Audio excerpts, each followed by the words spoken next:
Good afternoon. Welcome to EduSet Network.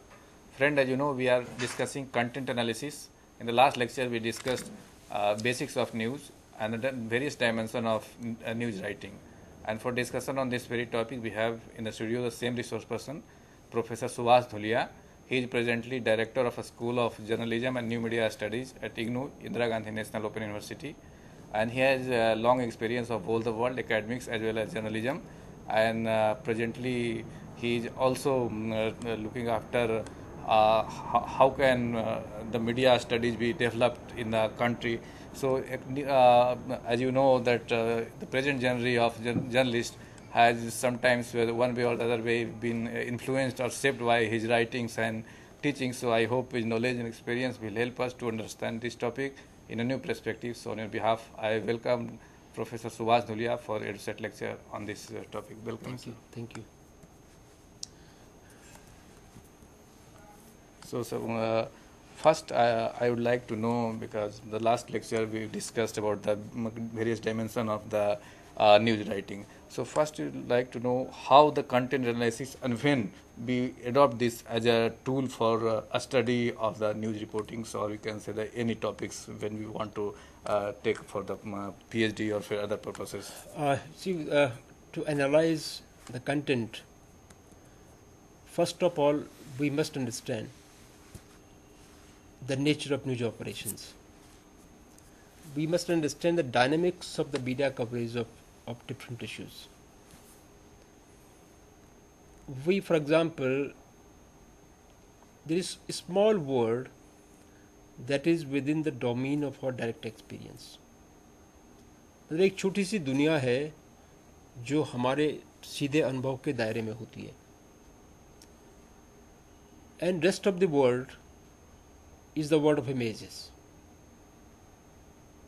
On different varieties of the subjects, the thousands of events that occur in the country and across the globe,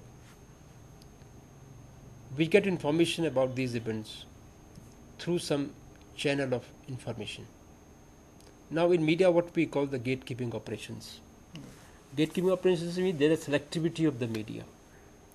Now first issue is, media will perceive only few events as newsworthy. Thousands of events occur, but only some of the events are the newsworthy. Now to analyze any media coverage, the first step is to understand that what are the factors that a news organization take into consideration while evaluating newsworthiness of an event. Now to understand that dynamics is extremely important. And second is, which dimensions of that events are being highlighted and which are being ignored. Now this we have to understand, that what is being selected and what is being rejected. And what is being selected, what are the dimensions that are being highlighted and what are the dimensions that are being ignored. Now this we have to understand, because as I said that we live in a world of images. About any event or any subject, whatever we know is through the informations. If I say Nagaland, the image will flash in your mind. Immediately Nagaland. It may be, immediate image may be violence and insurgency. Immediate image may be travel culture. So many images will occur. If it's Africa or United States or Europe or Germany, there is some image. Now that image is formed on the basis of the information that we are exposed about that subject. Now to explain this concept, the very simple example is ये एक जो लोक कथा है, 6 अंधे और एक हाथी की जो कथा है, आप सब लोगों ने सुनी होगी, लेकिन उसको एक बार मैं संक्षेप में आपको फिर बता देता हूँ कि एक बार 6 अंधों के बीच में इस बात पे विवाद हो गया कि हाथी किस तरह का होता है. तो 6 के 6 अंधों ने कहा कि चल के हाथी को देखते हैं. अंधे का देखने का मतलब होता है कि उनका जो इन्फॉर्मेशन वो इकट्ठी करते हैं वो छू करके करते हैं. उन्होंने कहा चलिए हम हाथी को खुद ही छू के देखते हैं कि हाथी कैसे होता है. तो 6 अंधों ने हाथी के 6 शरीर के 6 अंगों को छुआ. एक ने उसका पैर छुआ, उसने कहा हाथी खंबे जैसा होता है. एक ने उसकी पूंछ छुई, उसने कहा हाथी सांप जैसा होता है। एक ने उसके कान छुए, उसने कहा कि हाथी पंखे जैसा होता है। मैं 6 अंधों ने हाथी के 6 हिस्सों को जो है वो छुआ और उन्होंने 6 तरह की इमेजेस क्रिएट की। तो आशय ये कि because they were exposed to information of only one part of that subject, which is elephant as a whole, and they formed an image on the basis of the information that they could gather. Now this is this simple story, it tells a lot कि हमको पूरी दुनिया के बारे में जो भी मिलता है it is based on the information that we are exposed to. तो इस चीज़ को समझना चाहिए, क्योंकि मीडिया के किसी भी कवरेज को एनालाइज करने के लिए ये बहुत ज़रूरी है कि what is being selected on what basis, what is being rejected, and which dimensions of that what is being selected is being highlighted, how the entire issue is being framed. मतलब gate keeping exercise जो आपने बताया उसका main मकसद होना चाहिए कि जो न्यूज़ हम दिखाएं सामाजिक सरोकार और राष्ट्रीय जो हित है उसके अनुरूप हो, उससे बाहर नहीं जाओ। लेकिन आजकल जो सिलेक्टिवनेस गेट कीपिंग में जो आ गया, सिलेक्ट करने का या निर्णय लेने की क्षमता, वो वॉइस ज़्यादा शो करता है, जैसा कि लोग क्लेम कर रहे हैं कि ये बाइस्ड है या किसी एक मत से पक्ष रखते हैं और दूसरे मत को इग्नोर करते हैं। तो यह किस हद तक उचित है और इससे किस तरह से एनालाइज किया जाए? एक्चुअली यही पॉइंट जो मैं मतलब जिस पे जोर दे रहा हूँ कि जो आपने कहा कि ऐसी घटनाओं को समाचार बनना चाहिए जिनका सामाजिक सरोकार हो, क्योंकि जो कन्वेंशनल डेफिनेशन है न्यूज़ की तो यही है कि वो तमाम इवेंट्स इसका संबंध हो की ज़िंदगी से। हम उन घटनाओं के बारे में जानना चाहते हैं जिनका हमारी ज़िंदगी से कोई संबंध है या जो हमारी ज़रूरत है। Now that is an ideal situation that the events that concern our life, that concern our interest, our curiosity, that we want to know about, ideally they should become the news. But what I said is that understand the dynamics. Now this idealism is not being practiced because there are numerous factors which are deciding that what is newsworthy. There is a combination of numerous factors that is having a defining impact on the selection of the news story. Now this is not one thing, this is our own perception. Now for example, there is a perspective of the developing countries, Western perspective. We have a perspective of developing countries. We have Indian perspective. Now we look at a subject from different perspectives. Now for example, one simple example, Iraq. Iraq was when United States, that means the Iraq war, whether you say it Iraq war, whether you say it war in Iraq, whether invasion, occupation, liberation, Operation Freedom, now all these terms were used for American action. I am saying action again. When I am saying action, I am communicating a meaning. If I say American invasion, if I say American aggression, by choosing that term you are communicating a meaning. Now Iraq war is a very neutral term. War on Iraq is slightly, that means a war has been launched on Iraq. Operation Liberation is something very, very positive thing, as if American military action is aimed to liberate the Iraqi people from a dictator. Now this is the dynamics that from what perspective we are looking at the subject. What are our predetermined notions? Because our bias is based on the image that we have formed. Yeah, I said that we live in the world of images. Right. So we have some images. When we say Western countries, we have some images. We look at the Western people from certain perspective because we think they are like this. Now that is the sociology of that we need to understand. That how things are being projected. Now again, Iraq war, when Baghdad was captured by American forces, then if you remember, there was a footage that people are hammering Saddam Hussein's statue और लगातार उसे गिराने की कोशिश कर रहे हैं, कोई हथौड़े मार रहा है, कोई कुछ कर रहा है. That was just after the fall of Iraq to American forces. अब उसकी इमेज देखिए कि अगर आप याद करें तो इस एक्शन में मुश्किल से 100 लोग शामिल थे और बगदाद की पॉपुलेशन 2 करोड़ थी। उस पर ऐसा कवरेज था, आपने ऐसा फुटेज सेलेक्ट किया कि ऐसा लग रहा है कि Iraq is celebrating fall of the Baghdad, because the kind of footage that you have chosen, because your predetermined notion is that American action is to liberate Iraqi people from a dictator, and then you are picking up the images or informations that will depict that as if Iraqi people are celebrating, which was not true. In fact, the entire population of Baghdad was shocked, was stunned that how so easily that Baghdad has fallen to American hands, which was not true. Now again, if you take example of after 9/11, after 9/11, one footage was telecast across the globe by all channels. That's a group of Palestinians are celebrating. Now, first thing is that the fact is that 9/11 terrorist attacks on America were condemned by the entire world, even by Arab governments. In fact, the bitter critique came from within the United States. Because in the United States, some people said that these attacks may be the outcome of American actions and policies across the globe. This criticism came from America. Even PLO condemned these attacks. Now, you picked up a small group of people to communicate a message as if the entire Islamic world is celebrating. Which was not true. Now, this what kind of footage there are a number of studies that in the conflict between Palestinians and the Israelis, there are some studies that indicate that whenever there are Israeli casualties, the footage of the women and children is shown. Dead bodies of women and children are shown.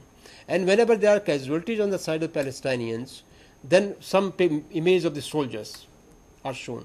Now, that means when Israeli actions takes, then innocents are not the victim. That is the indirect message. And when there is a Palestinian attack, then innocent people are the victim. Now, that's how you see what kind of images that we create. Again, if you take Afghanistan, Afghanistan is a country which is at war right from 1989. 79. Now, 79 till date, how many years? Almost 40, Right. almost 30 years. 30 years. Now, this is a country which is at war for last 30 years. That means every Afghan who is of the age of 30 has not seen peace. He has born and lived कि जब तमाम बम विस्फोट हो रहे थे, लोग मर रहे थे, you only watch the dead bodies. Now, you ask yourself, how many news reports or coverage have there been about the suffering of the Afghan people? A country at war for last 30 years. How the common people are suffering, their miseries, their hardships. We hardly get any report about them. Right. Whatever is reported in media is about some violent incidents, some getting killed. अब जैसे कई बार खबरें होती हैं कि अमेरिकी हवाई हमले में 15 आतंकवादी मारे गए. अब हवाई हमला अगर होगा और जो मारे जाएंगे तो आप ये कैसे पता करेंगे 15 आतंकवादी थे? Now, what kind of bias this is? Because in a bombardment from the air, you can make it out that all those who were killed were terrorists. But this kind of things are reported because you perceive that American actions are targeted only to eliminate the terrorists. So in every American actions, the people who are being killed are the terrorists. Now, these are the images, and we must understand the dynamics of these images. Right. If you take, for example, Kashmir. Kashmir में 10 लोग अगर Republic day के दिन कहीं पाकिस्तानी झंडा फहरा दें तो खबर बन जाती है. ऐसा लगता है कि सारे कश्मीर में हो रहा है. कश्मीर में पहले, अब तो वहाँ आतंकवाद, लेकिन पहले वहाँ मैच होते थे कई बार. तो मैच में जो है वो 5 लोगों का एक ग्रुप पाकिस्तानी झंडे जो है वो, अब एक स्टेडियम में 1 लाख लोग बैठे हुए हैं. 10 लोगों ने एक एक्शन किया. आपने 1 लाख मतलब 1,99,095 लोगों को तो इग्नोर कर दिया. अब 5 लोगों का एक्शन न्यूज़ बन गई तो ये जो न्यूज़ होती है कि एक नेगेटिव चीज़ खबर बनती है, इससे जो कई बार जो डिस्टॉर्शंस आते हैं, तो इसको समझना ज़रूरी है। अगर आप कोई भी वीडियो एनालिसिस कर रहे हैं, तो अगर आप कंटेंट एनालिसिस कर रहे हैं, तो इस चीज़ को समझना ज़रूरी है कि what is being reported, what is being projected. ना एक है कि पाकिस्तान का झंडा लोगों ने वहाँ किया, इस अपने आप में सच है। कहने का मतलब ये है कि जो मीडिया क्लास में पढ़ाया जाता है कि when dogs bite man that is not news, man bites dog that is the news, that is the news. लेकिन but this was the first lesson, but the media person learned it the first and last lesson, that's why they are not. नहीं, लेकिन the point is कि आज media इतना powerful हो गया है कि मैं एक सेइंग है कि मीडिया में जो दुनिया दिखती है, दुनिया इतनी बुरी नहीं है। अब हम अपने देश का एक अखबार निकालें तो फ्रंट पेज पे उसमें करप्शन, वायलेंस, जातिवाद, सारी खबरें नेगेटिव होती हैं। तो ऐसा लगता है हमारे देश में अच्छा कुछ भी नहीं है ना। उसको समझना जरूरी है कि how the media representation of the reality, that must be understood for any kind of analysis of media coverage, for any kind of content analysis. That's very, very crucial and critical that you have to understand this thing. तो एक बात और आपने कही, sociology of media. तो sociology of media, एक तो इसका क्या मीनिंग है, और क्या एक जैसे एक रिपोर्टर तो गलती किया कि वो एक चीज़ दिखा रहा है, फिर देखा जाता है कि उसी को देखा देखिए सब उसको फॉलो कर रहे हैं, तो ये ऐसी घटना क्यों होती है? ऐसे देखने को क्यों मिलता है? वही बात वहीं आती है कि चीज़ गलती की नहीं है, क्योंकि आपको ये एनालाइज करना पड़ेगा कि वो कौन से कंसेप्ट्स हैं जो न्यूज़ सिलेक्शन को गवर्न करते हैं। एक जर्नलिस्ट कंडीशनड है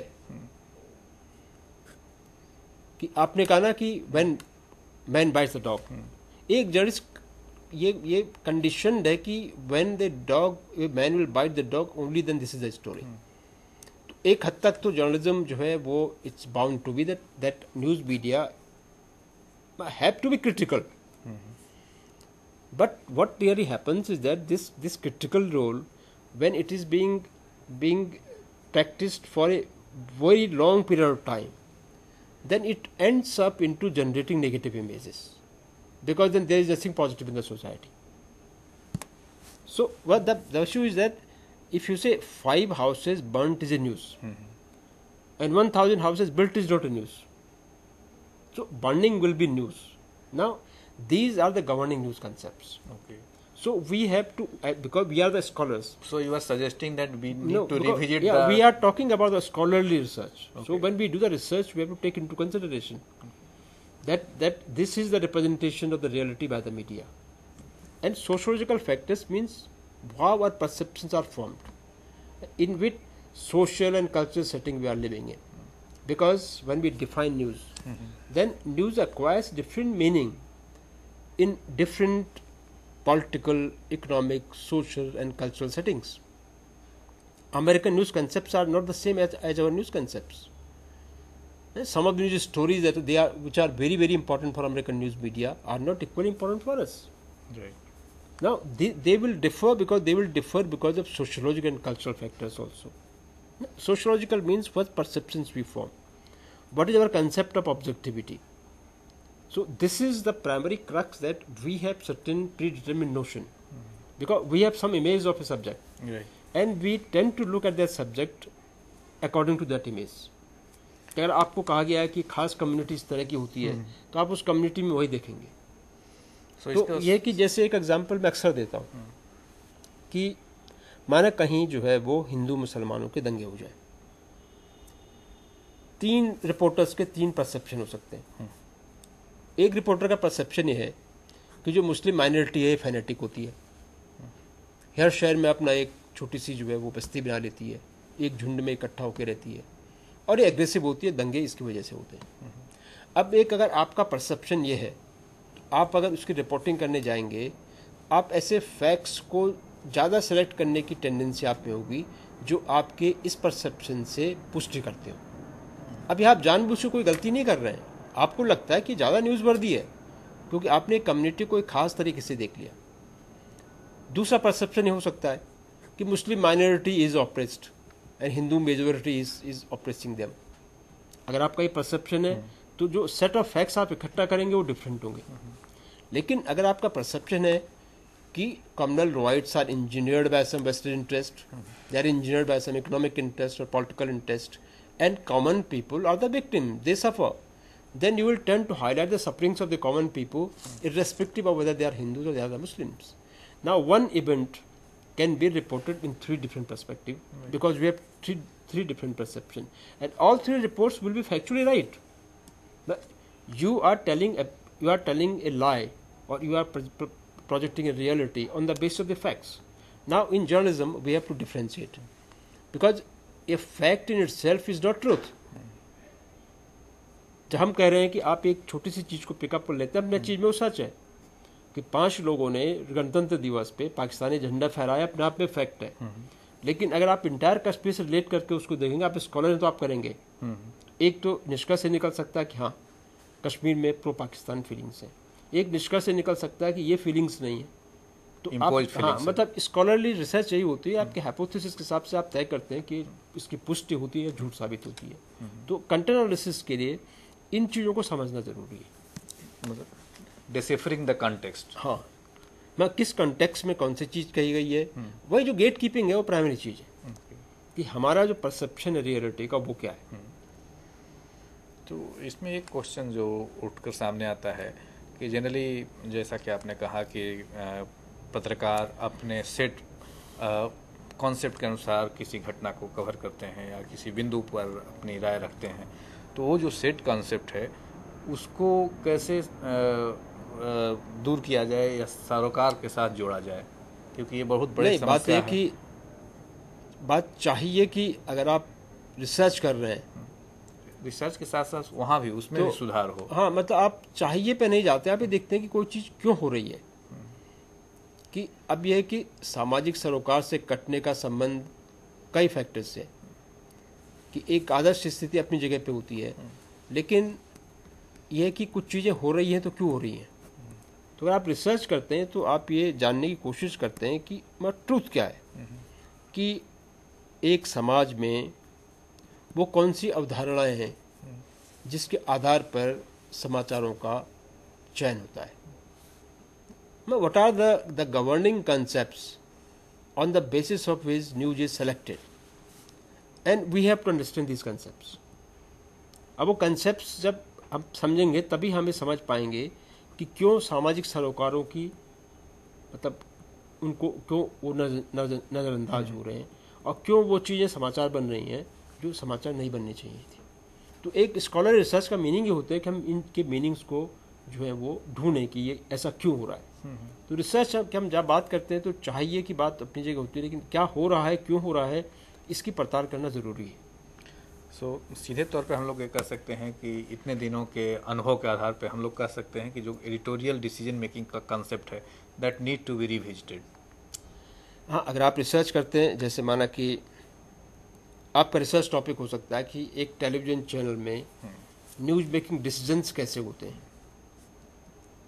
तो अगर आप इसका विश्लेषण करना चाहते हैं तो सबसे पहले तो आपको ये देखना पड़ेगा कि एक रिपोर्टर का माइंडसेट क्या है, वो किस रूप में कंडीशंस है, उसके कंसेप्ट्स क्या हैं जिसके बेसिस पे वो किसी घटना को सोचता है कि इस घटना ये बड़ी खबर है.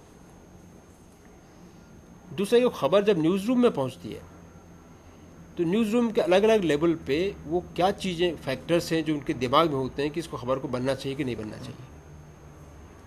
अब जैसे आज जो हमारे टेलीविज़न चैनल्स हैं उनके बीच में एक ज़बरदस्त एक होड़ है, मतलब उनके बीच में होड़ है कि जो बाज़ार है, बाज़ार का बड़ा हिस्सा जो है मतलब टीवी देखने वाले के ज़्यादा दर्शक उनके पास हों, क्योंकि उसके आधार पर ही उनको विज्ञापन मिलते हैं. एक तरह का कॉमर्शियल कंपटीशन जो है वो मार्केट में चल रहा है. अब उस कॉमर्शियल कंपटीशन में जो टीआरपी की बार बार बात की जाती है, टेलीविज़न रेटिंग पॉइंट कि हर हफ्ते जो है वो टेलीविज़न रेटिंग पॉइंट्स आते हैं कि किस चैनल को कितने लोगों ने देखा. अब वो टीआरपी की जो दौड़ है वो वीकली दौड़ है, और उसमें जो है वो एक प्रोग्राम किसी खास दिन कोई खास प्रोग्राम की वजह से, खास स्टोरी की वजह से एक चैनल बाजी मार ले जाता है.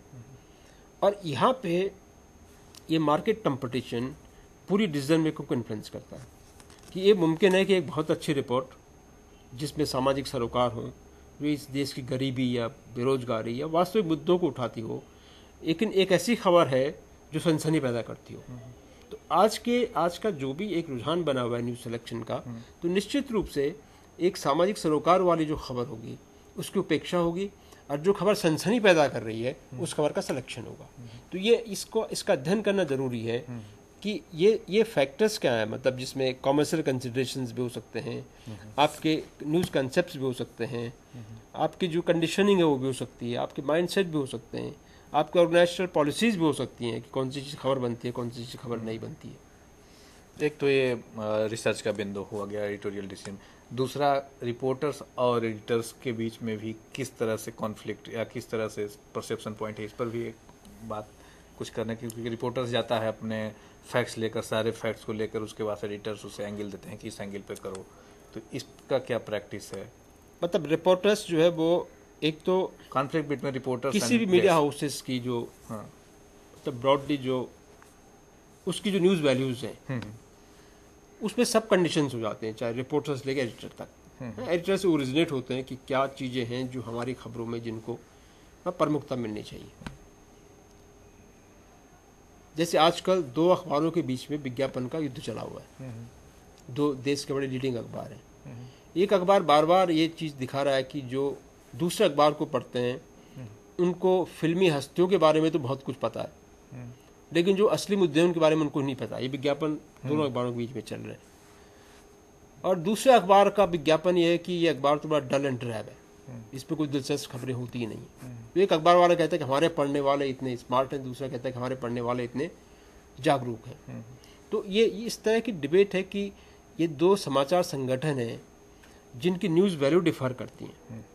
तो एक तो पहला स्टेज है कि एक रिपोर्टर और संपादक के बीच में एक कम्युनिटी ऑफ शेयरिंग है कि उनके न्यूज़ वैल्यूज़ में कम्युनिटी है, और जाहिर है कि एक न्यूज़ ऑर्गेनाइजेशंस के कुछ डिफाइंड न्यूज़ वैल्यूज़ होती हैं।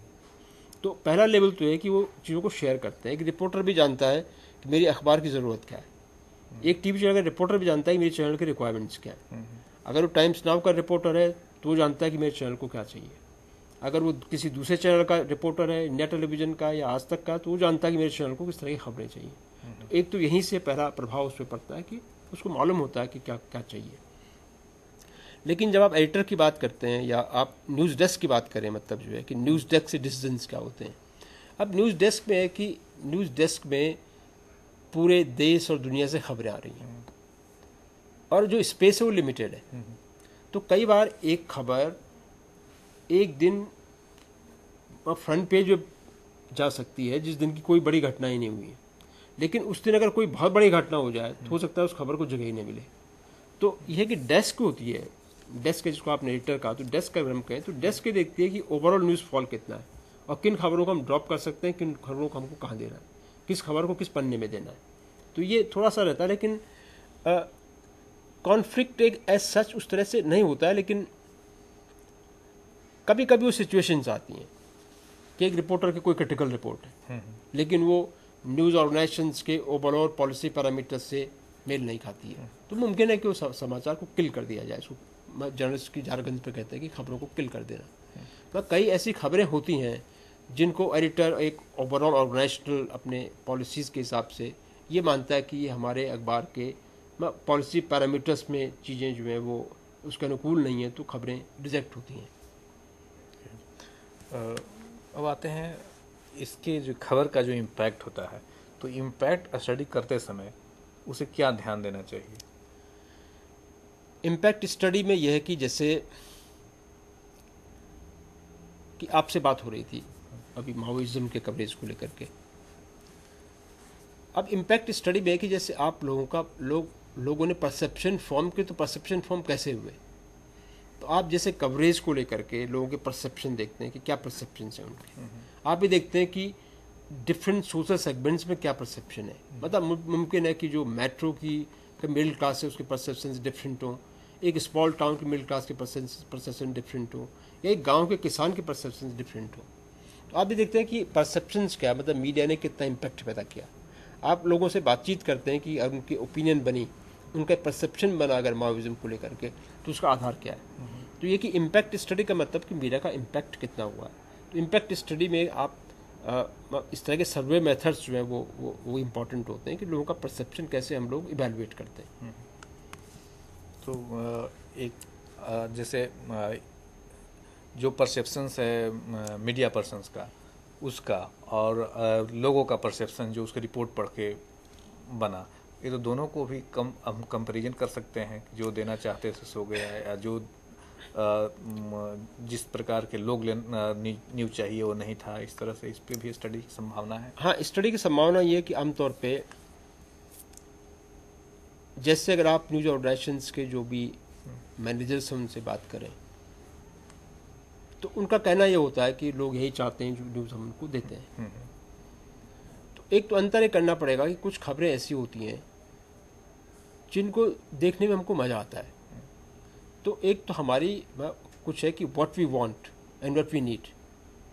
मतलब एक बार मैंने एक आर्टिकल लिखा था तो मैंने ये कहा था कि अन्न और अचार की मैंने कंपैरिजन की थी। मैंने उसमें लिखा था कि टीवी चैनल्स जो है लोगों को अचार खिला रहे हैं अन्न की जगह। तो ठीक है, अचार खाने में हमको बहुत मज़ा आता है, चटपटा होता है। एक अन्न अगर उसमें कुछ मसाले ना हो तो वो मतलब उसमें कोई स्वाद नहीं होता है। तो यही चीज़ें कह सकते हैं कि एक तो वांट होता है कि चीज़ बड़ी बड़ी बड़ी टेस्टी है, और एक होता है कि जो हमारी ज़रूरत है। तो न्यूज़ मीडिया के भी कॉन्टेक्स्ट में हमको इससे देखना पड़ेगा कि एक तो व्हाट पीपल वांट, वो जानना चाहते हैं कि किसी फिल्म सेलिब्रिटीज़ की प्राइवेट लाइफ में क्या हो रहा है, उनको मज़ा आएगा पढ़ने में। लेकिन दूसरी तरफ यह कि उनके कुछ इन्फॉर्मेशन नीड्स भी हैं। एक किसान की इन्फॉर्मेशन नीड्स हैं कि उसको ये बताया जाए कि फार्मिंग में नई टेक्नोलॉजी कौन सी आ रही है, सीड्स की नई टेक्नोलॉजी कौन सी आ रही है, वो कौन से मेथड्स हैं कि वो अपने फसल की जो उत्पादकता उसको बढ़ा सके ना। These are the information needs because these are empowering a person, they are actually creating an impact on his life. और दूसरा कि किसान भी पढ़ना चाहता है कि मज़ेदार चीज़ें क्या हैं। एक बार एक सज्जन जो है वो, मैं किसी गांव गया हुआ था, उनके हाथ में एक अखबार था। तो मैंने उनसे पूछा कि आप इस अखबार को क्यों पढ़ते हैं। तो उन्होंने कहा कि इसमें बड़ी चटपटी खबरें होती हैं। तो उनसे मैंने पूछा कि चटपटी खबर से आपका आशय क्या है। तो उन्होंने कहा जैसे देखिए इसमें कि एक खबर है आज कि जो है वो किसी सेठ की बीबी जो है नौकर के साथ भागी। वास्तव में सच्ची घटना है। अब ये खबर बड़ी चटपटी है। वो गांव के थे, मतलब किसान थे, लेकिन इसमें उनको मजा आ गया। लेकिन उनकी इन्फॉर्मेशन नीड नहीं है। उनकी इन्फॉर्मेशन नीड है कि उनकी खेती में क्या चीज़ें ऐसी होती है, नई टेक्नोलॉजी, नए बीज, नए तौर तरीके क्या होते हैं जिससे कि अपनी प्रोडक्टिविटी बढ़ा सके। उनको इन्फॉर्मेशन चाहिए कि उनके बच्चे कहाँ स्कूल जा सकते हैं। उनको इन्फॉर्मेशन चाहिए कि इस वक्त बच्चों को किस किस स्ट्रीम में कैसे करियर बनाना चाहिए। ये उनकी इन्फॉर्मेशन नीड्स हैं। हेल्थ के बारे में इन्फॉर्मेशन नीड्स हैं। तमाम जो आपका टीकाकरण होता है, इम्यूनाइजेशन होता है, ये उनकी इन्फॉर्मेशन नीड्स हैं, क्योंकि ये एक्चुअल में उनकी जो है वो लाइफ को सीधे सीधे प्रभावित करती है। लेकिन मीडिया वाले तो कहते हैं कि ये हम लोग की चीज़ नहीं है, तो कैंपेन वाले कैंपेन करें, सरकारी कैंपेन के थ्रू इसको जागरूक बनाएं। अब देखिए, आज मैं इग्नू की वेबसाइट देख रहा था जिसमें कि जो हमारी तमाम टेलीकॉन्फ्रेंसिंग होती हैं जो कि आज हम लोग यहाँ पे कर रहे हैं, तो मैं उसमें देख रहा था किस प्रोग्राम पर कितने हिट्स आए हुए हैं। एक प्रोग्राम था जिसमें कि मतलब उन प्रोग्राम्स में जो रेंज थी हिट्स की, वो ये समझे कि 100 से लेकर के कोई 100 था, 200 था, 300 था, एवरेज रहा होगा 500 हिट्स रहे होंगे। एक प्रोग्राम था जिसमें 20,000 हिट्स थी। अब उसके बाद दूसरा प्रोग्राम था दूसरे नंबर का, जिसमें 8,000 हिट्स थी। और दोनों के दोनों प्रोग्राम हेल्थ बेस्ड थे। एक था कि जब जो है प्रेगनेंसी के दौरान कुछ इसी पे था क्या क्या प्रिकॉशंस लेने चाहिए। अब आप अगर कोई दावा करे कि लोग यही चाहते हैं, तो ऐसा नहीं है। अगर 20,000 हिट हुई हैं जहाँ एवरेज जो है 500 का हो वेब पे, तो आप ये जान सकते हैं कि लोगों की इन्फॉर्मेशन नीड्स जो है वो अर्जेंट होती है। तो ये बड़ा आर्टिफिशियल आर्गूमेंट कि लोग अपनी नीड्स को कैटरिंग नहीं चाहते हैं ना। फैक्ट है कि कई हेल्थ शोज, करियर काउंसलिंग, ये प्रोग्राम जो है वो इनकी रेटिंग रही है। लेकिन दिक्कत क्या होती है कि एक दिन है जब कोई बहुत बड़ी घटना हुई है, जब लोग खुद ब खुद जो है समाचार देखते हैं या समाचार पत्र पढ़ते हैं। एक दिन है जब कहीं कोई बड़ी घटना नहीं हुई है, तो उस दिन लोगों की न्यूज़ के प्रति कोई दिलचस्पी नहीं होगी। मतलब अगर मुंबई पे आतंकवादी हमले होते हैं या अमेरिका पर आतंकवादी हमले होते हैं, तो आप ये मान के चलिए कि कम से कम जो इनिशियल फेज ऑफ कवरेज होगा, may be almost 90% of the entire television audience are watching news. तब वो दिन कोई सीरियल्स भी नहीं देख रहे हैं, फिक्शन नहीं देखते हैं, मूवी नहीं देखते हैं। अगर इतनी बड़ी घटना होगी तो मैं सिर्फ न्यूज़ का ही नहीं, 90% audience will be watching the news. लेकिन एक ऐसा दिन है कि जब कोई बड़ी घटना नहीं हुई है, तो उस दिन बहुत लोग न्यूज़ नहीं देखेंगे, फिर वो मूवीज़ देखेंगे, म्यूजिक चैनल देखेंगे या सॉप ओपेरा देखेंगे। मैं क्राइसिस क्यों होता है कि ऐसे दिन जब कोई बड़ी घटना नहीं है, उस दिन भी न्यूज़ ऑर्गेनाइजेशंस, खासतौर से न्यूज़ चैनल्स चाहते हैं कि लोग हमको देखें, और तब ये तमाम तरह की जो विकृतियाँ, डिस्टॉर्शन पैदा हो रहे हैं। देख रहे हैं अपने, क्योंकि you are trying to sell a product on a particular day when there is no market for that product. This is not in demand at all. लोग नहीं उस न्यूज़ देखना चाहते हैं। तो इसको समझना ज़रूरी है कि आप एक चीज़ को तब बेचना चाहते हैं जब उसकी ज़रूरत नहीं है, तो फिर आपको मार्केटिंग करनी पड़ेगी, आपको एग्रेसिव होना पड़ेगा, आपको परसुएशन करना पड़ेगा। मैं जैसे कि कई प्रोडक्ट होते हैं, उनकी डिमांड क्रिएट हम कैसे करते हैं? इंटेंस एडवर्टाइजिंग से। इसकी डिमांड हम क्रिएट करते हैं क्योंकि इसकी डिमांड नहीं है। आपके मार्केट में 25 वैरायटी की चॉकलेट है, अगर आप 26वीं वैरायटी आएगी तो मार्केट डिमांड क्रिएट कैसे करेगी? वो नए स्लोगन के साथ आएगी, वो कोई नई चीज़ लेकर के आएगी, है ना। वो ये कहेगी कि जो है वो मतलब अब तक तो जो माँ होती हैं वो चॉकलेट खाने से मना करती हैं, लेकिन वो एक नया स्लोगन लेके आएगी, अब माँ भी कहती है कि इस चॉकलेट को आप खाओ। तो कहीं ना कहीं जब आप एक नया प्रोडक्ट लाते हैं जिसकी कि नेचुरल डिमांड नहीं है, तो आप डिमांड क्रिएट करने की कोशिश करती हैं। और यही चीज़ लागू इस पर भी होती है जो कि न्यूज़ का मार्केट है, कि आप एक ऐसे दिन न्यूज़ को बेचना चाहते हैं जिस दिन उसका बाजार नहीं है, और उसके लिए फिर आपको एक एग्रेशन करना पड़ता है, आपको सेंसेशनलिज्म करना पड़ता है, आपको ऐसी घटनाओं का चयन करना पड़ता है जो by virtue of their nature which are sensational, and then you tend to go for the crime and sex. तो क्राइम एंड सेक्स ऐसी चीज़ें कि अपने आप में सेंसेशनल होती हैं। डॉक्टर साहब, आपने बताया कि कंटेंट एनालिसिस करने वालों को एक तो टेक्स्ट पर ध्यान देना चाहिए, साथ में उसका कंटेक्स्ट क्या है, मीडिया का कल्चर क्या है, क्या उस सामाजिक और किस कल्चरल पृष्ठभूमि में वो इवेंट है उसको तैयार किया जाए, और क्या लोग चाहते हैं, इस पर ध्यान देना चाहिए।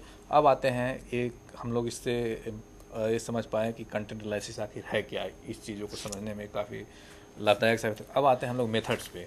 अगर कोई न्यूज़पेपर को लेता है, कोई पार्टिकुलर इवेंट को देखना चाहता है, तो इन बिंदुओं को देखेगा, उसको पढ़ेगा। अब उसको मेथड कैसे, मेथड में उसको डाल। तो देखिए ऐसा है कि मतलब जो समय की सीमा है, जो कंटेंट एनालिसिस का बड़ा बेसिक जो मतलब डिज़ाइन एनालिसिस का, तो माना आप पे जानना चाहते हैं कि एक अखबार में एजुकेशनल कवरेज कितना होता है, तो सबसे पहले हर रिसर्च में आपको एक सैंपल चाहिए होता है। तो कंटेंट एनालिसिस का जो सैंपल, एक जो सबसे बुनियादी जो कंटेंट एनालिसिस की रिसर्च है उसकी मैं बात कर रहा हूँ, उसका सैंपल होता है कि आप एक लेते हैं जिसको हम कहते हैं कंटिन्यूस वीक। आपने लिया मंडे से लेके संडे तक का वीक, मतलब आज कल परसों का जो कंटिन्यूस वीक कहते हैं। और दूसरा होता है उसको कहते हैं कंस्ट्रक्टेड वीक, जिसका हम कंस्ट्रक्शन करते हैं। उसका मतलब हुआ कि इस वीक का मंडे, नेक्स्ट वीक का ट्यूसडे, उसके बाद वीक का वेडनेसडे, और हम एक वीक को कंस्ट्रक्ट करते हैं। तो ये एक सैंपल बेस कंटेंट एनालिसिस का जो बेसिक डिज़ाइन है उसका सैंपल बेस ही होता है कि एक कंटिन्यूस वीक है, एक कंस्ट्रक्टेड वीक है। तो इस तरह से आपके पास मतलब एक तरह से आप कह सकते हैं एक अखबार के 14 हो गए, एक हफ्ते के साथ, एक कंस्ट्रक्टेड वीक के 7 हो गए। तो अब एक अखबार को अगर आपने लिया, आप जानना चाहते हैं कि एजुकेशनल कवरेज कितना है, तो फिर पहले हम उसमें करते हैं जिसको हम कहते हैं क्वांटिटेटिव एनालिसिस। इस सिंपल मेथड में कि एक अखबार को आप इंच टेप लेके नापते हैं कि इस अखबार का टोटल स्पेस कितना है, फिर आप ये देखते हैं कि इसमें एडवर्टाइजमेंट स्पेस कितना है, न्यूज स्पेस कितना है, फिर आप ये नापते हैं कि इसमें एजुकेशनल न्यूज़ कितनी छपी, फिर आप ये नापते हैं कि एजुकेशनल न्यूज़ कैलकुलेट करते हैं कि कितना परसेंट हो रही, टोटल स्पेस का कितना परसेंट रही, या टोटल फिर जो एडिटोरियल स्पेस था उसका कितना परसेंट रही। और फिर आप आते हैं क्वालिटेटिव एनालिसिस पे कि जो न्यूज एजुकेशन के बारे में थी वो क्या स्टोरीज थी। पहले आपको डिफाइन करना पड़ेगा कि आप किस चीज़ को एजुकेशनल न्यूज़ मान रहे हैं। क्या आप दिल्ली यूनिवर्सिटी की हर घटना को मानते हैं कि एजुकेशनल कवरेज है? तो आप हो सकता है ये पाएँ कि दिल्ली यूनिवर्सिटी न्यूज़ में हमेशा उस चीज़ के रही जिसकी दिल्ली यूनिवर्सिटी बनी नहीं है, कि वहाँ कोई वायलेंस हुई, कोई स्टूडेंट आंदोलन हुआ, ईप टीजिंग हुई, पर यही रिपोर्ट हो रहा है। वहाँ आप कोई ऐसे रिपोर्ट नहीं पढ़ेंगे कि दिल्ली यूनिवर्सिटी में कोई ऐसी PhD हुई कि कोई नया नॉलेज क्रिएट कर कोई सेमिनार हुआ, उस पर कोई रिपोर्ट आए। तो यह है कि आप पहले तो डिफाइन करेंगे कि आप एजुकेशनल न्यूज़ किसको मान रहे हैं, और फिर आप उसका क्वालिटेटिव एनालिसिस करेंगे कि क्या इश्यूज जो हमने बात की थी कि क्या इश्यूज उठाए गए, अब वो प्रमुख इश्यूज कौन से जिसको मीडिया ने हाईलाइट किया, और दूसरा कि उस इश्यूज में किन एंगल्स को हाईलाइट किया और किस टारगेट ऑडियंस को उसने टारगेट किया। कि अगर आप एक खास तरह से एक पत्रकार जब खबर को लिखता है तो उसके दिमाग में हमेशा एक ऑडियंस का एक मेंबर होता है कि वो खबर किसके लिख रहा है, खबर के चयन से लेकर के, उसकी राइटिंग स्टाइल से लेकर के, उसकी भाषा को लेकर के, वो he is communicating that news to someone, so he is always writing for an individual to communicate that story. तो ये हमेशा उसके दिमाग में रहेगा। तो फिर आप वो भी एनालाइज करते हैं कि जो खबरें ये सेलेक्ट की गई तो ये क्या सोच के की गई, कि इनका टारगेट ऑडियंस कौन होगा।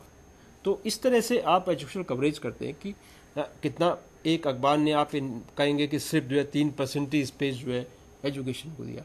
3% स्पेस पे भी आप कह सकते हैं कि उसमें 75% नेगेटिव स्टोरीज थी, उसमें 25% ही पॉजिटिव स्टोरीज थी। आप कहते हैं 25% जो स्टोरीज थी वही से बयान थे मंत्रियों के या लोगों के, उसमें रियल टर्म में कोई ऐसी स्टोरी नहीं थी कि जो कि रिपोर्टर। तो ये एनालिसिस, आप कंटेंट एनालिसिस का एक बेसिक डिज़ाइन जो है वो यही है कि आप किसी भी इशू को पिकअप करते हैं तो आप ये देखते हैं कि किस तरह से उसको मैं एक किसी वीक का बनाने का प्रोपोर्शन ऑफ न्यूज एडवर्टाइजमेंट। तो इसमें एक प्रिकॉशन ये बरतना होता है कि जैसे कि आप किसी भी विषय के कवरेज का एनालिसिस कर रहे हैं तो ये जो 2 वीक हमने जो बात की थी इनको नॉर्मल वीक होना चाहिए। इसलिए कि अगर एक विषय पर हम कोई माना हम ये एनालाइज कर रहे हैं कि इंडियन न्यूज़पेपर फॉरेन कवरेज क्या है, तो आप अगर एक ऐसे वीक को सेलेक्ट कर देंगे जब कोई बहुत बड़ी घटना इंटरेस्टिंग इवेंट हुआ है तो जाहिर है कि उस दौरान जो मीडिया का कवरेज है वो ज़्यादा होगा। तो आपको एक नॉर्मल वीक को सेलेक्ट करना पड़ेगा, नहीं तो डिस्टॉर्शन आ जाएगा। मतलब एजुकेशनल न्यूज़ में एक खास ऐसा पॉइंट हो सकता है एजुकेशन खबरें सब ज़्यादा रहती हूँ, माना एडमिशन्स हो रहे हैं या एक एकेडमिक सेशन खत्म हो गया, नया एकेडमिक सेशन शुरू हो रहा है, उस पीरियड में हो सकता है कि एजुकेशन खबरें बहुत ज़्यादा।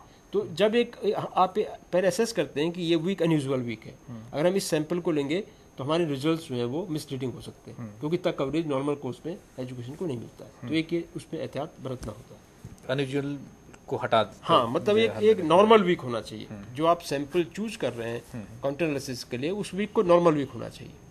तो ये कोई भी कंटेंट है, चाहे एजुकेशन का हो, चाहे नक्सल इवेंट का हो या टेररिस्ट कवरेज, कितना क्या प्रोसेस, सब चीज़ के लिए सेम लागू होता है। मतलब एक चीज़ तो ये बेसिक डिज़ाइन है, मतलब ये समझे कि ABCD है, लेकिन उसके बाद फिर आपके सैंपल बेस कई तरह के हो सकते हैं। मतलब मुमकिन है कि आप एक अखबार का ही 1 साल का कवरेज एनालाइज करना चाहें, मुमकिन है कि आप कंपेरेटिव एनालिसिस करना चाहें। तो डिपेंड करता है फिर कि आप रिसर्च क्या करना चाहते हैं, क्योंकि उसी हिसाब से आप एक रिसर्च का एक खाका तैयार करेंगे और उसी हिसाब से अपनी मेथोडोलॉजी को इवॉल्व करेंगे। तो कई बार लोग एकदम कंटेंट एनालिसिस करते हैं कि एक टाइम फ्रेम को लेकर के करते हैं, लेकिन माना आप ये रिसर्च करना चाहते हैं कि how religion is being reported, तो हाउ रिलीजन बिंग रिपोर्टेड में आप एक लंबा स्पैन ऑफ टाइम ले सकते हैं कि आप एक कई तरह की वैरायटी ऑफ स्टोरीज का सिलेक्शन कर सकते हैं कि किस तरह से न्यूज फ्रेमिंग में, मतलब रिलीजन में किस तरह के बायस थे। जैसे आजकल बड़ी डिबेट चल रही है कि इस्लाम का जो मीडिया प्रोजेक्शन है that is far away from the reality. Now this is being expressed in the entire Islamic world that Islam is not being projected in right perspective.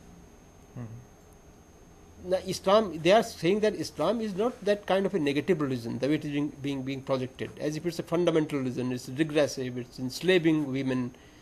उनका मानना ये है। तो इस पे बड़ी स्कॉलर डिबेट होती है। मैं एडवर्ड सईद की एक पूरी किताब है जिसमें उन्होंने कहा कि रिपोर्टिंग इस्लाम, इन इश्यूज़ पे उन्होंने तमाम जो है रिसर्च की है। तो अब जो उनकी किताब में जो रिसर्च है वो रिसर्च फिर ये 2 हफ्ते के कंटेंट एनालिसिस पे बेस्ड नहीं है, वो रिसर्च उनकी है कि जो over a period of time media ने कैसे कवर कर रहा है उसको एनालाइज करने की कोशिश की है। तो ये डिपेंड करता है कि हमने अपने क्या what objectives we have set for ourselves, what are our hypothesis, and accordingly we will choose our research design, accordingly we will evolve our methodology. तो एक तो अनयूजुअलनेस, दूसरा और क्या एस्पेक्ट है जो हम लोग एस्पेक्ट ऑफ सम अप अगर करें तो एस्पेक्ट्स मतलब यही है कि पहले तो आपको मतलब न्यूज़ की सोशोलॉजी को, न्यूज़ की पॉलिटिक्स को समझना चाहिए। मतलब जो मैंने कहा कि एक इमेज फॉर्म होती हैं, परसेप्शन फॉर्म होती हैं, मैं कुछ न्यूज़ वैल्यूज़ हैं जिसके बेसिस पे न्यूज़ डिसीजंस होते हैं। तो इस पूरे डायनेमिक्स को समझना ज़रूरी है कि ये क्या फ्रेमवर्क है जिसकी बेसिस पे एक घटना समाचार बनती है, ये बहुत ज़रूरी है। और दूसरा है कि उस घटना के किस आयाम को ज़्यादा हाईलाइट किया जा रहा है, जैसे मैंने उदाहरण दिए आपको, इराक के उदाहरण दिए, इसराइल पैलेस्टाइन कॉन्फ्लिक्ट के उदाहरण दिए, अफगानिस्तान के जो है एग्जाम्पल दिए, कि कई बार लगता है कि एक वॉर का जो कवरेज है उसमें भी एक एंटरटेनमेंट है। आपने बॉम्बर्स को उड़ते हुए दिखा दिया, आपने टैंक्स की फॉर्मेशन को धूल उड़ाते हुए चलते हुए दिखा दिया, आपने बॉम्बिंग ऑपरेशन दिखा दिए, और आपने ह्यूमन मिजरीज को इग्नोर किया। तो आपने एक जो रिप्रेजेंटेशन किया उसमें किया कि जैसे कि वॉर कोई फैसिनेटिंग चीज़ है। No, as a fascination you have represent the war as entertainment, because you have totally ignored the human miseries, because that every war has great amount of human miseries, the sufferings of the common people. Now, which dimension you are? I think that's extremely important. That what we select and what we have selected, which dimensions we are highlighting. Means image and truth, या propaganda, agenda. Media representation of the reality. That's the crux of any research. That needs to be investigated. And that to be understood and analyzed thoroughly. So, एक तो पहले ये भी पता करना होगा researcher को कि क्या करना चाहता है, उसके अनुसार वो अपने research. First is he or she has to set his or her objectives and then everything will follow. तो अगर इन केस रिसर्चर मान अनोइंगली अनयूजुअल इवेंट जो है उसी को सिलेक्ट कर लेता है अनोइंगली, तो how he will correct his research in the final you can say final stages? That means अगर वो कोई वीक का सिलेक्शन में गड़बड़ हो जाती है, then the results will be any kind of remedy available. Then just go for another content analysis, pick up a normal week, normal day. Okay. लेकिन ऐसा नहीं है, मतलब अगर आपने यूजुअल डे को जो है पिकअप किया तो आप उस पर भी रिसर्च कर सकते हैं। You are not doing quantitative research, you can do qualitative research, the interpretation that what has been reported, how it has been reported. लेकिन अगर आप एक कंटेंट नॉर्मल कंटेंट रिसर्च कर रहे हैं जो क्वांटिटेटिव भी है, तो तब आपको नॉर्मल वीक लेना चाहिए। लेकिन आप एक अनयूजुअल वीक लेकर के तब रिसर्च कर सकते हैं कैसे उसको रिपोर्ट किया गया। मतलब माना आप एग्जैक्टली ये देखना चाहते हैं कि अफगान वार को कैसे रिपोर्ट किया जा रहा है, तो आप अफगान वार में उस पीरियड को ले सकते हैं जब वहाँ सबसे ज़्यादा कवरेज मिला हो, क्योंकि तब ज़्यादा पता लगेगा कि स्टोरीज कैसे फ्रेम की गई। तो डिपेंड करता है कि आपके रिसर्च के ऑब्जेक्टिव्स क्या है।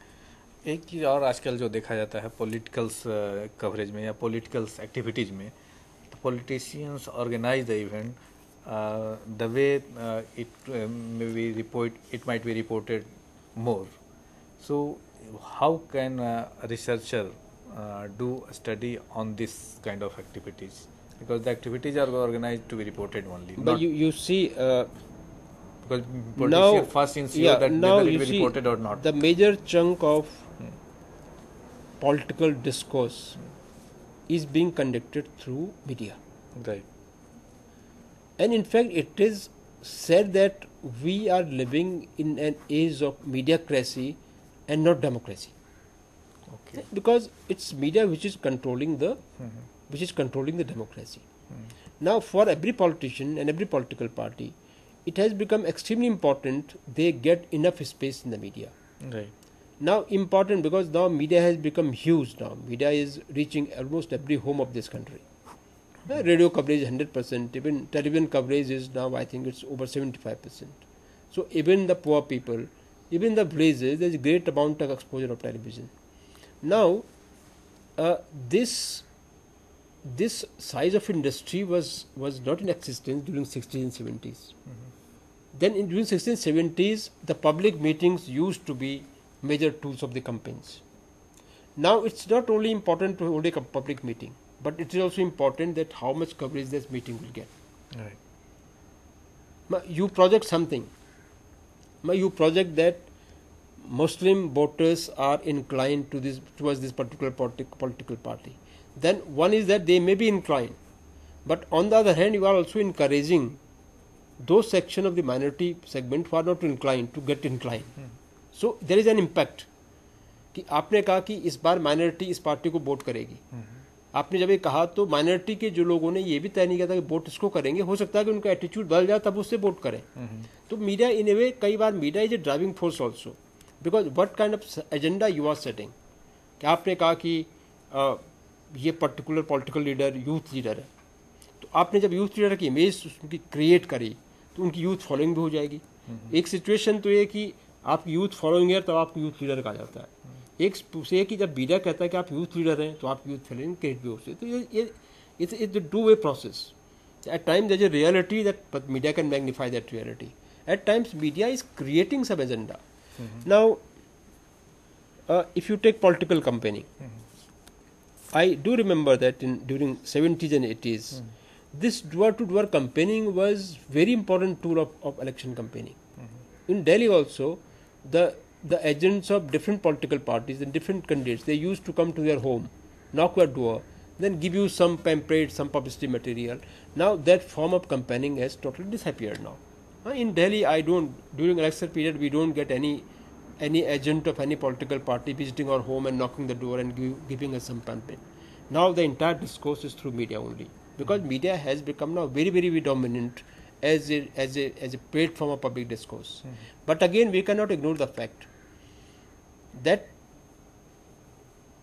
there are situations when media predicted certain political trends in relation to the elections, and outcome are totally different. Now people, they have their own experience, so media is not a decisive factor. Media creates an impact, but its impact is not decisive. At times there is some kind of a different kind of upsurge and media may become not that effective. It all depends that now, for example, there are some political leader, they have a very strong base among certain caste. So whatever is the media campaign, it will be difficult to shake them from that social base. Now there are situations when a volatile situation, media can play important role, but it is not that media can do anything. Media creates an impact, but it is not that people thinking their aspirations may not match with what media is projecting. In last elections also, last elections also, the way one particular campaign, India Shining, was projected by the media, but the reality was totally different. So media was in a way detached from the reality. Media failed to evaluate the undercurrents, the opinion in a right perspective. So that happens at times. But definitely, in today's context, the major chunk of democratic discourse is being conducted through media only. So, what do you think in coming years? What direction will it take?